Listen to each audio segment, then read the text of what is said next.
लो जी, अब ये नुस्खा मैं अपने ऊपर अप्लाई करके बैठा हुआ हूं और आपको बताना चाहता हूं कि आपके बाल वक्त से पहले सफेद हो चुके हैं, सर के या दाढ़ी के, और आप उनको हमेशा हमेशा के लिए बगैर केमिकल लगाए, बगैर साइड इफेक्ट के आप उनको हमेशा के लिए काला करना चाहते हैं कि आपको बार बार ना चीजें लगानी पड़े, तो ये नुस्खा आप जल्दी से नोट करें। हर उम्र के बंदों के लिए, लड़कियां भी इस्तेमाल कर सकती हैं, सर के बालों के लिए और दाढ़ी के लिए, और सर के बालों के लिए मर्द इस्तेमाल कर सकते हैं। जल्दी से नोट करें।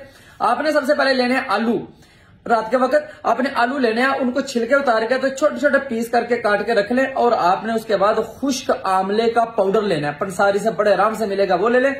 इन दोनों चीजों को आपने 1 कप पानी में डाल के भिगो के रख देना सारी रात। सुबह जब उठे तो 2 चम्मच शैम्पू कोई भी ले लें, उसके अंदर इन दोनों चीजों को डालें, मिक्स करें और अपनी दाढ़ी के ऊपर अप्लाई करें। पानी को आपने निकाल देना है, वो चीजों को आपने अच्छे तरीके से मिक्स करके अपने बालों पे, दाढ़ी पे लगाना है और आधे घंटे बाद धो दें, फिर रिजल्ट देखें।